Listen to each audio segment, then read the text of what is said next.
All right, well, let's get rocking and rolling. I certainly appreciate everybody being here again, joining us for another Spartan SGX CEC webinar. With us today, we have Coach Justin Jones, Level 2 SGX coach, Spartan through and through. And today he's going to present to us on alcohol and the OCR athlete. So without any further ado, I'll let Coach Justin take it from here. Aru, Coach. Aru, Coach. So thank you everyone for coming along. My name is Justin Jones. I'm from New Zealand originally, but I've been living in the UK for the last 10 years. So before we start, I'd like to propose a toast. To alcohol, the cause of and solution to all of life's problems. So as you all know, alcohol is quite embedded in most of our cultures. So how we drink, when we drink, it's pretty embedded for most people, and in sporting cultures in particular. So we often use it as a way of bonding with people we're watching an event with. We use it to celebrate a win for a team we're following, to commiserate a loss. Many sports. So I grew up in a country known for its rugby, and we have a song in New Zealand which says rugby, racing and beer. So it doesn't get much more embedded in a culture than that. And a lot of those background experiences can lead us to sort of drinking habits which may not be necessarily beneficial. And interestingly enough, alcohol is actually banned in sports. World archery being one, and ironically enough, professional darts. You're not allowed to appear on television and be consuming beer while on the world stage.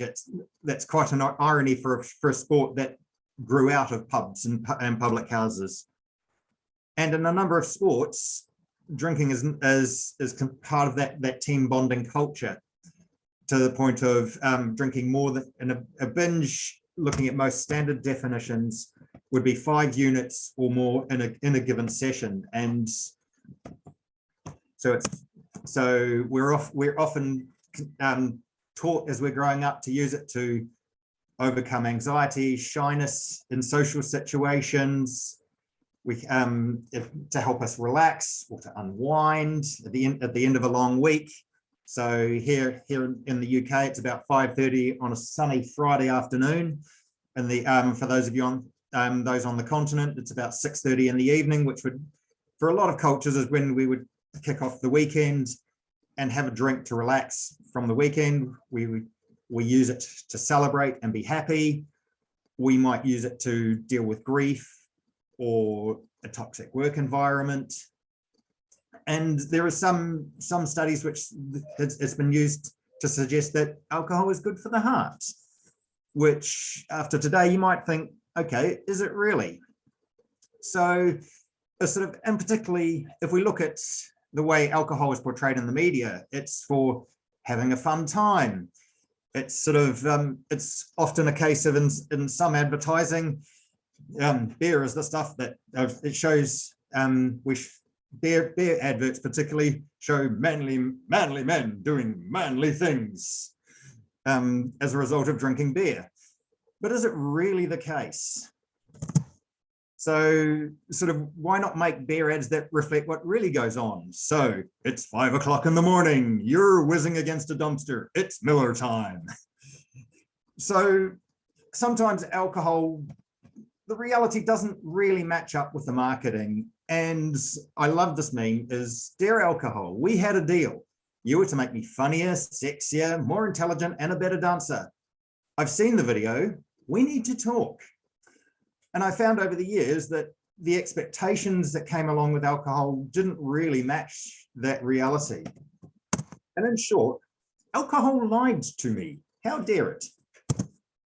So who am I? Well, as I said, I'm Justin.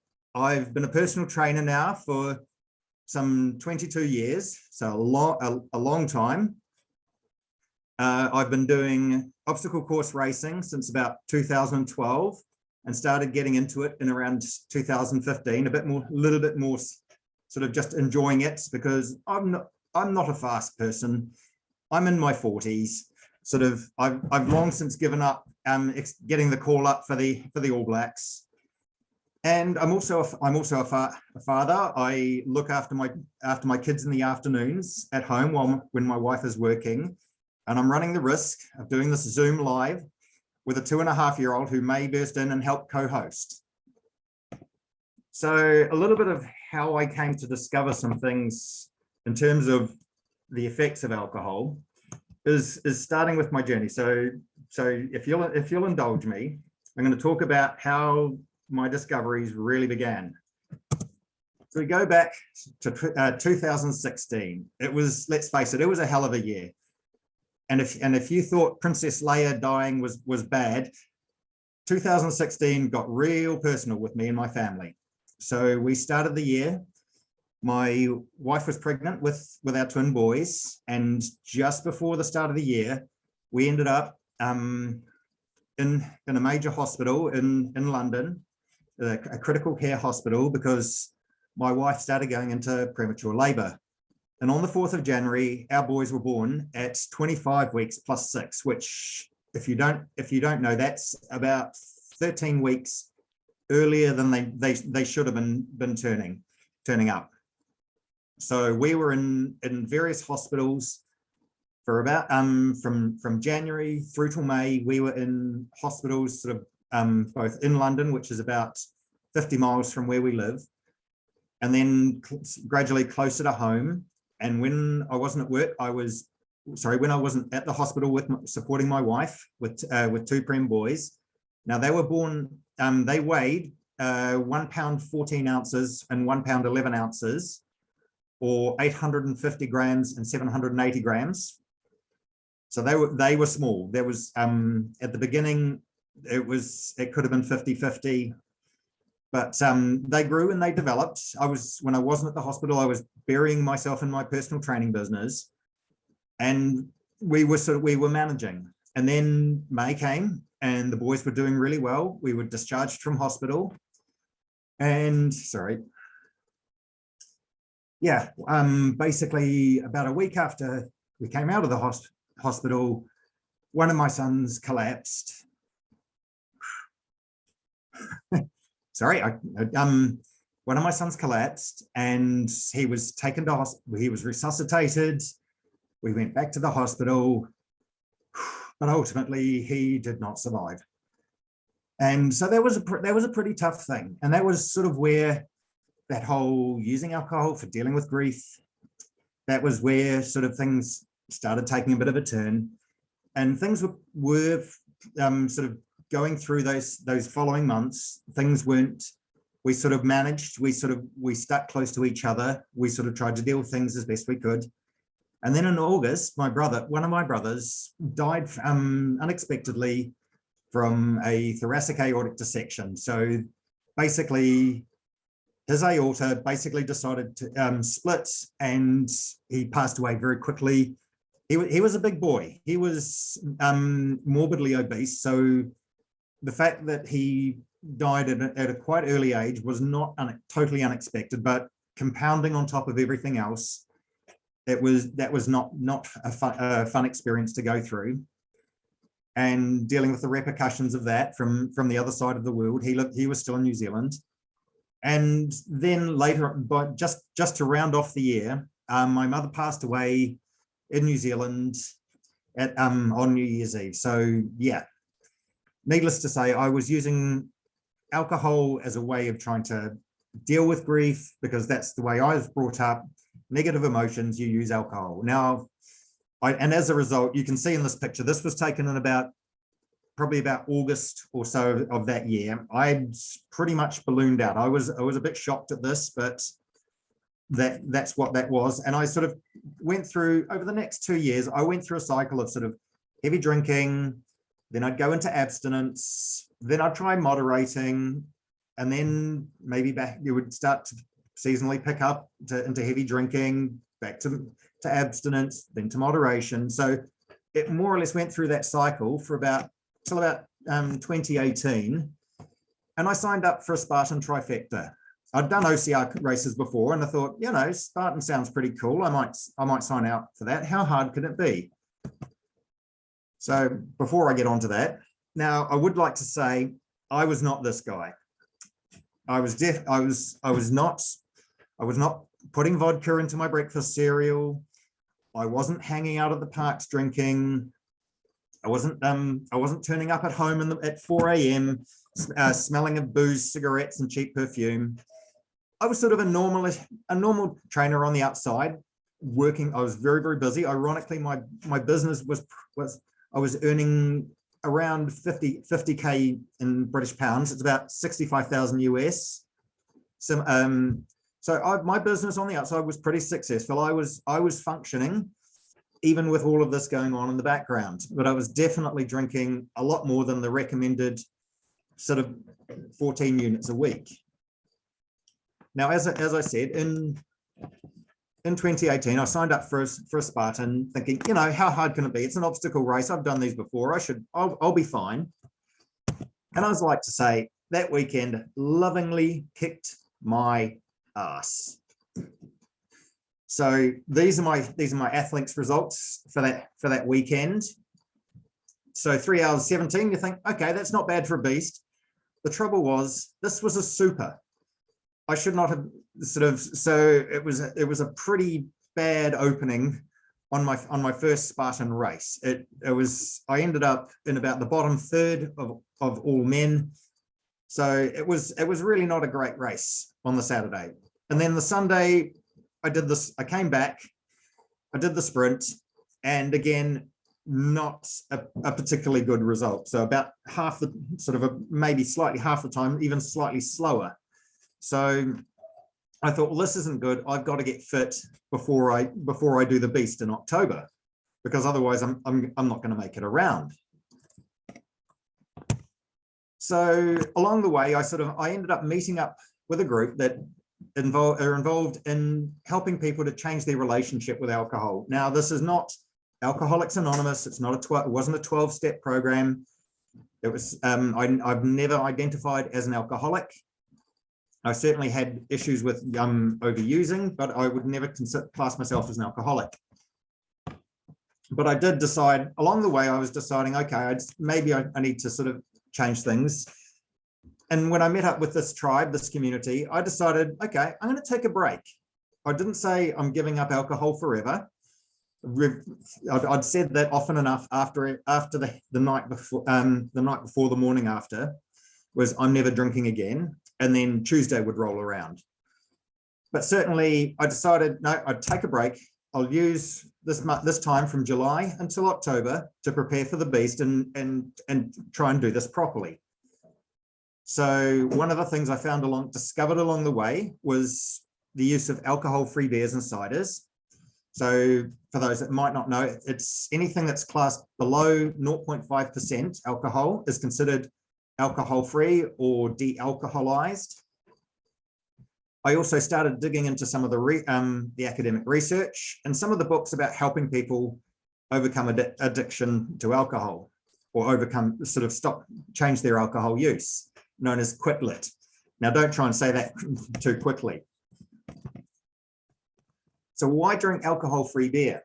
Well, one of the things about alcohol that we tend to associate it with, particularly that relaxation, get to the end of a hard day at work, or end of a hard week. We'd sit down, open a beverage, and sort of take that first sip and go, oh, and relax. Now, sorry, that's my children doing things. So to take that relax. Well, the alcohol hasn't actually had time to hit your brain by that stage.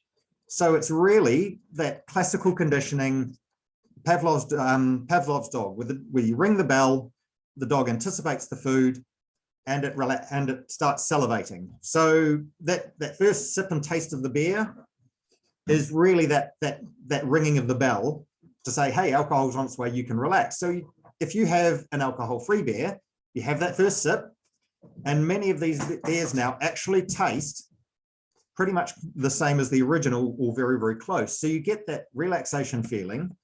It can deal with cravings. without creating that urge for more. And in terms of changing a habit, one of the things I've learned across the years is that if you want to change a negative habit, aim to choose a substitute that delivers the same reward, but is as the original habit that you're trying to remove is more effective than just simply saying, right, I'm not going to do that original habit.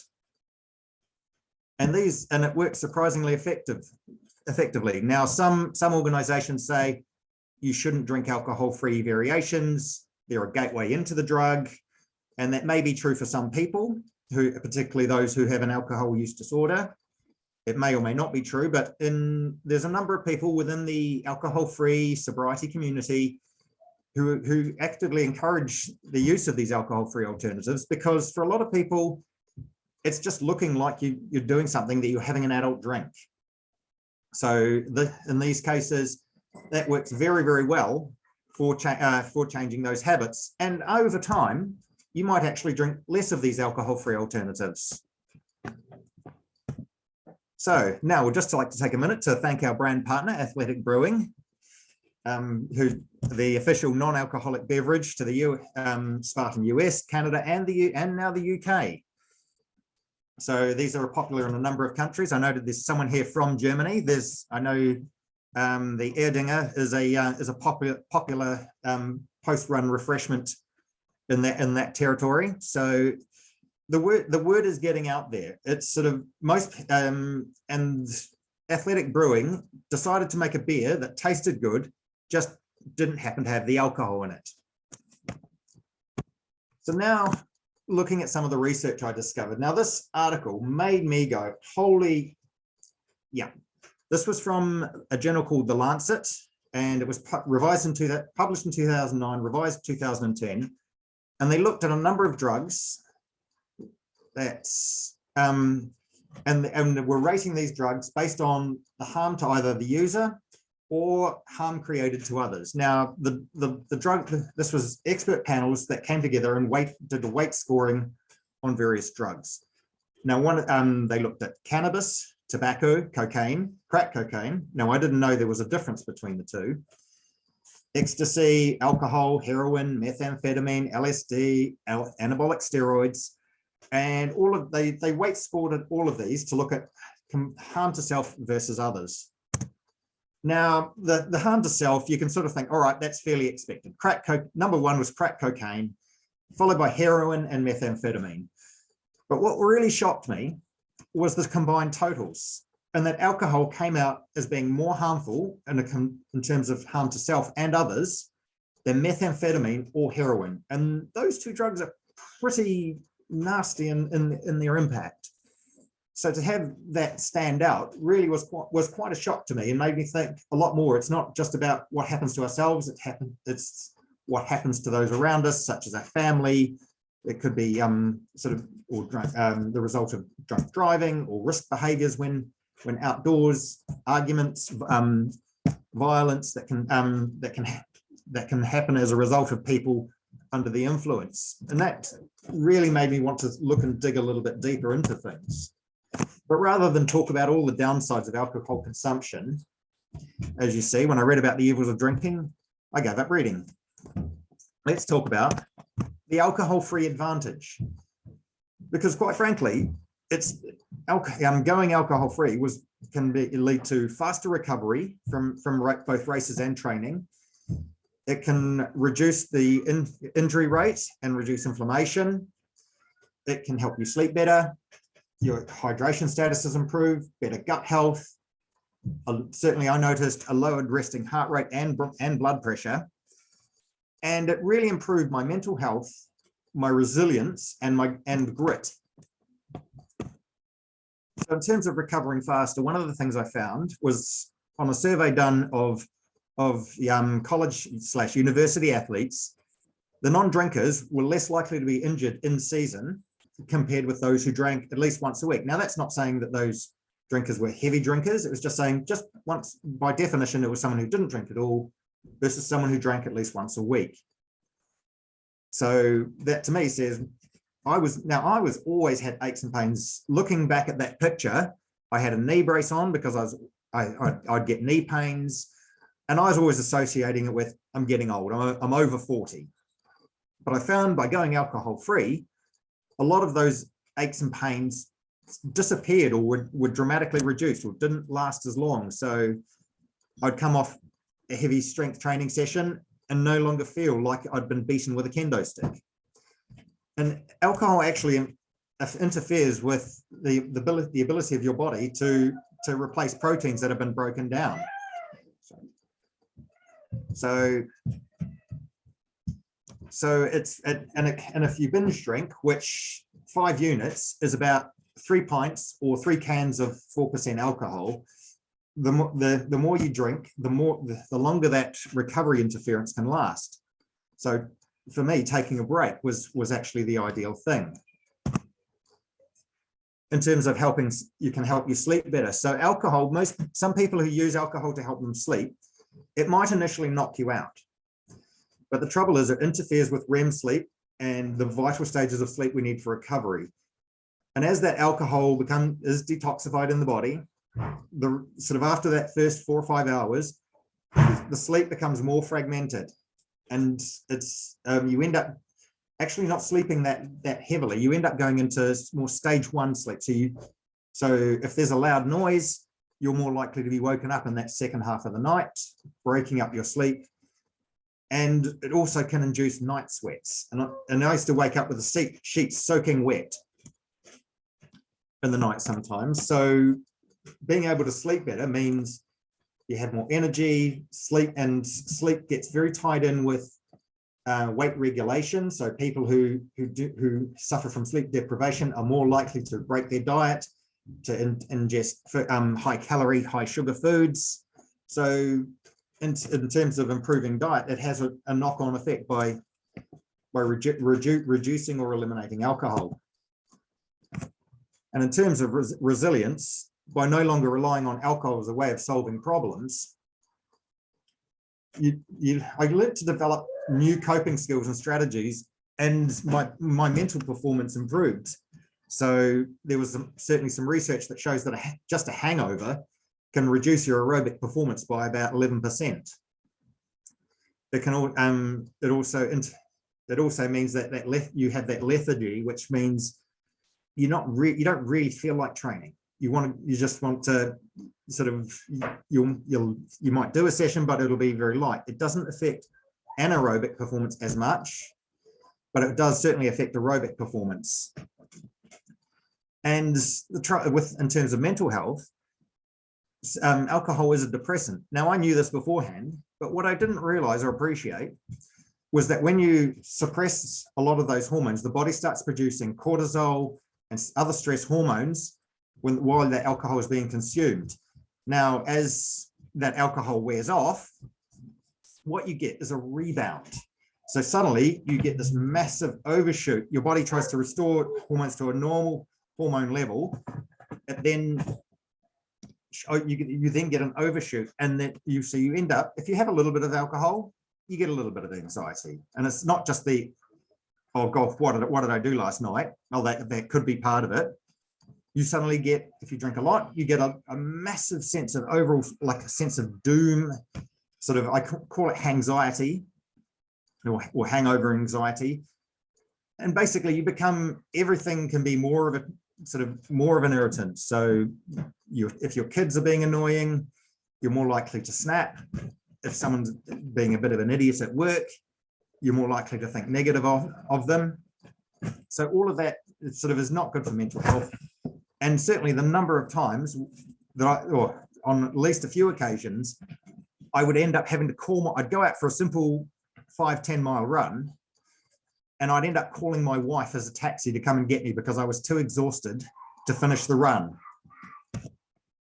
Now, hydration status. Now, many of us be aware that alcohol, anything above a 4% alcohol, acts as a diuretic. And the way that works is our bodies produce something called antidiuretic hormone, ADH, which stops your body flushing out more water than you're consuming.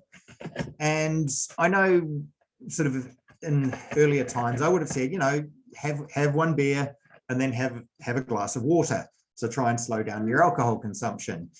Now, I don't know how many people that worked with. It didn't work. It certainly didn't work with me. But you can certainly, what happens is the ADH acts like a plug in the sink. So if you've got a sink full of water, you take that plug out, water's going to start draining away. Now, by all means, you could turn on the tap or start cupping water into the sink, but it's still going to drain away. And in fact, all that water that you're adding to the system, you're just going to be flushing that out as well. It's only when the alcohol is actually removed, when your body finishes detoxifying and thirst kicks in again, that your body's going to start retaining water. So you end up, and that was one thing I noted with the alcohol-free beverages, is that you might have two and you're done, because you're not being dehydrated all the time. So you're not thinking, gosh, I'm thirsty, I've got to drink more. In terms of our gut health, so not only does the alcohol impair our glucose and fat metabolism, it also reduces our appetite, which means we're more likely to gain weight and gain fat, which for an athlete is not ideal. And it also can influence our gut biome as well. So, and gut inflammation is actually negatively correlated with your VO2 max as part of aerobic performance. So by going alcohol free, I actually lost about 40 pounds in weight. Now, so sort of tracking back to my story and how this improved performance, over the 90 days in preparation for that beast, I went alcohol free, and I got through the Spartan beast, feeling really good in spite of everything being thrown at me. And I looked at my times. Now, it was about 50% long. The beast was about 50% longer, but I was only 10 minutes slower. And if I look at my relative ranking in that first Spartan race, I was at about the bottom third of all men. And in the Spartan race, I was near the top 10%.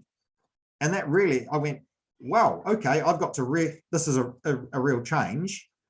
I think I might carry on with this whole alcohol-free business. This is looking quite good. Let's see what going free for a year would do. So as it turned out, I went to for the next year, the Spartan race was being held at the same venue. It was about 13 months after the first race.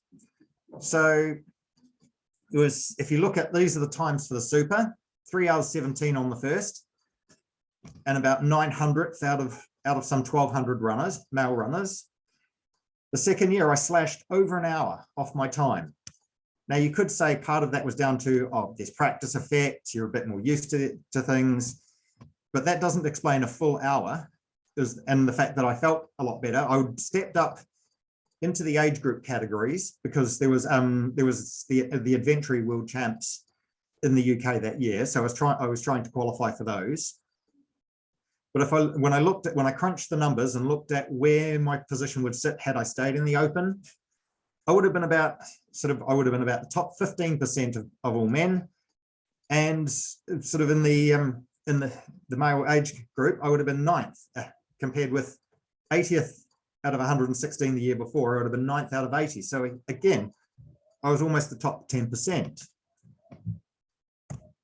And then looking at the sprint the following day. So not quite an hour. So probably about roughly 58 minutes or so, but still a tremendous improvement on the year before. So going from 71st out of 166. So I made it into the top 5 of my age group. And I've sort of got a sneaking suspicion I might have been a little bit faster had I not been wearing an aubergine costume. So yes, I did run the race in an aubergine costume, no less. So please don't tell Joe. But my performance was a vast difference, and it's kicked off into moving further into Spartans, finding a competitive streak I didn't know I had. My aches and pains disappearing, my running times getting tremendously faster. So this is what I want to carry forward for a lot of people, is that making that change can make all the difference to taking improvement.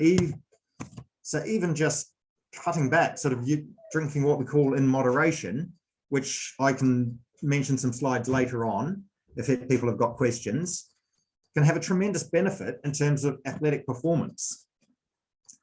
And I think we really need to get away from this whole thing of with alcohol that either you're fine, buddy, or you're an alcoholic. There seems to be no middle of the road. It's like, for a lot of people, it's either one or the other. And personally, I don't use the term alcoholic because there's often a moral judgment that's saying, or a moral failing on the person who's consuming too much. And certainly in the helping professions, they talk more now about alcohol use or alcohol misuse or alcohol dependency. So rather than judging the person on their consumption, it's saying you have a problem with an addictive substance. And for a number of people, it's addictive. But also there's moderation is one of those, there's a lot of hot topic debate within the sobriety, alcohol recovery, alcohol-free communities about whether people can actually moderate. My wife, for example, she can naturally moderate. If you told her to not drink for 30 days, she would be absolutely fine with that. She can have one glass of wine and then not drink alcohol for months on end. And for those who really might want to think about, is alcohol making an impact on their performance, or for your clients, why not take a 90-day challenge? Why not see if take some measurements before, sort of look at resting heart rate, look at the performance on, say, a 5K run, and then take a break. It doesn't have to be forever, but you might notice certain things that you attributed to aging or injury or whatever, that by taking a 90-day break from it, you might find actually that made quite a difference and I might carry on. So thank you very much for listening to my presentation, and if you were able to cut your way through my rather unusual accent. And I'm happy to open it up to questions if anyone's got anything, and I'm just going to jump into the chat. Thank you so much, Coach Justin. Really appreciate that. I really appreciate you sharing that heartfelt story. I think everyone here's heart was breaking as you were telling it. It's certainly setting a good example for our coaches in your lifestyle change. So this is all very good information. Do you have the chat open up on your window so that you can see it? I'm going to stop sharing my screen, and I'm just going to open up the chat. Yes. And I have a quick question. Yeah, You go talked ahead. about alcohol-free beer, and I'm kind of curious because it is all the rage now. When we talk about gut health, how does, I'm curious as far as gluten or any other aspects of alcohol-free beer that might still have an effect on gut health minus the alcohol itself. Okay, so it's still going to have the gluten, unless you can. It tends to be the gluten-free beers normally contain alcohol. I don't know of any alcohol-free, gluten-free beers. Certainly, I would suggest ciders, alcohol-free ciders might be, if they're available where you are, Rose, would be an alternative to that. So alcohol-free things you can also get, depending on where you live. In the UK, we're pretty fortunate. We have like alcohol-free spirits, such as gin replacements, rum replacements, wine replacements, although red wine has got a long way to go because most people will either describe it as being like grape juice or vinegar. But certainly there are, if there's a gluten sensitivity, then I would say probably the beer, you'd have to try it and see with the alcohol-free beers, but it's still going to contain those main ingredients of a beer. Yeah. I'm fine without any alcohol. I've been pretty much free alcohol for the last couple of years, and it's been great. But relating that to clients sometimes becomes a little bit of a challenge. Yeah, and it's certainly a case of it's understanding the person where they're coming from. It's sort of just, you can put the information to them, get them to look at a 28, maybe a 28 day, so 28-day alcohol-free challenge. So is sometimes a way of just sort of getting them to experience it is often the way to go about it. But I found having tried to quit many times in the past, I would say having alcohol-free alternatives has been an absolute game changer in that field for a lot of people.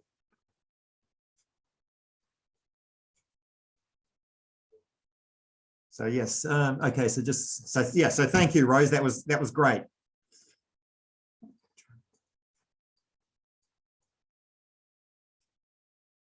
Thank you, everyone. Let's see, looking at this. So Liz, I can see eliminated alcohol July 21. Yep, definitely less inflammation. Awesome. Yep, a pleasure. That's it, great. Yes, thanks. Yeah, thank you, Meg. Oh, Liz has just said alcohol athletic brewing has a gluten removed beer. That's cool. That's not available over here. So okay. I have tried it and I haven't had any reactions. This was a while ago, early on, right before I completely cut it out. But I tried it and I didn't have any reactions. I usually get like rashes from gluten. So yeah, okay. Yeah. Oh, that's great. That's great to hear that, because we've had just sort of 2 of their beers available over here. They've only recently brought over the dark one. So, but yeah, it's made an absolute it's changed for so many people to have those alternatives, because it's more like a grown-up drink rather than just drinking. So if you put it in a glass, and this is one of the tips I learned early on, was to put an alcohol-free beer in a glass, when you join in with a social situation, nobody cares. No, to them it looks enough like it. They don't question it. So whereas if you've got a diet drink or a water, it's sort of like people are asking, are you pregnant, or have you got a problem? It's like so it was kind of I ended up, well, I volunteered to be the driver most of the time, but it was yeah, there's still not as much now. There used to be more people that had a problem with you not drinking, but that was more reflective on them. But yes, having those alternatives is absolutely great. So I'm happy to take any questions people have got, or if you want to chat later, feel free to contact me. I'm in the SGX group as well, so feel free to add me and we can have a chat separately. Whoop. Cool.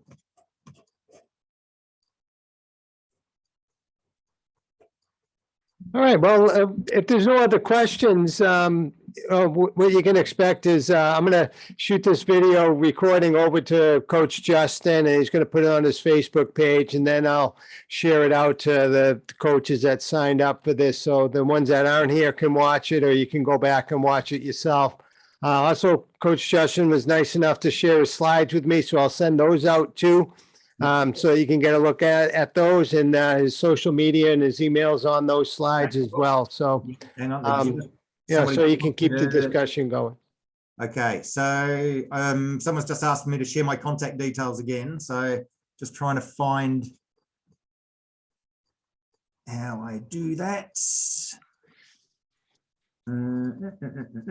Share screen. Yep. Cool. Share screen. Okay, there we go. Yeah, so you'll also find me in the Spartan SGX group as well.